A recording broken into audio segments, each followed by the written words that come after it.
मायरा, मैं तुम्हें call back कर रहा हूँ, ठीक है?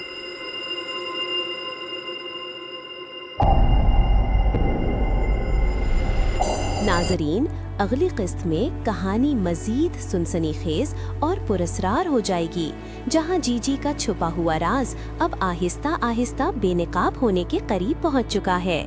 आसिया, जो पहले ही जीजी के रवैये और इसके बदलते अंदाज से बेचैन थी, अब इस खुफिया कमरे को देखने के बाद मुकम्मल तौर पर चौंक जाती है और इसके जहन में कई सवाल एक साथ जन्म लेने लगते हैं कि आखिर जीजी सब पर नजर क्यों रखती थी और वो क्या छुपाना चाहती थी।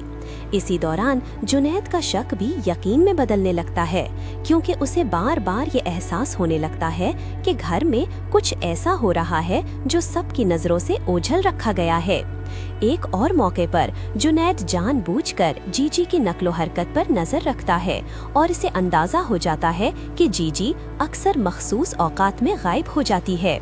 दूसरी तरफ आसिया उस खुफिया कमरे में मौजूद निशानात, आवाज़ों और रास्तों को गौर से देखती है और इसे यकीन हो जाता है कि जीजी बरसों से सबकी जिंदगियों पर कंट्रोल किए हुए थी।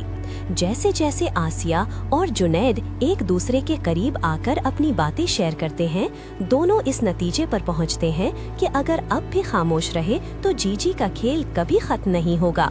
मगर इसी लम्हे जीजी को भी ये एहसास होने लगता है कि इसके राज खतरे में हैं और वो अपनी चालें मजीद तेज कर देती है ताकि सच सामने आने से पहले ही आसिया और जुनैद को खामोश कर सके।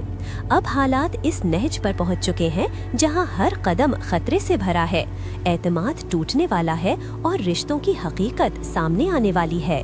लेकिन सवाल ये है कि क्या आसिया और जुनैद जीजी के असल चेहरे को सबके सामने ला पाएंगे या जीजी एक बार फिर अपने मकरूह मंसूबों से सबको गुमराह करने में कामयाब हो जाएगी।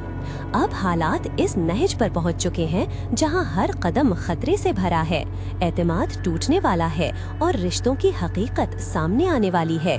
लेकिन सवाल ये है कि क्या आसिया और जुनैद जीजी के असल चेहरे को सबके सामने ला पाएंगे या जीजी एक बार फिर अपने मकरूह मंसूबों से सबको गुमराह करने में कामयाब हो जाएगी।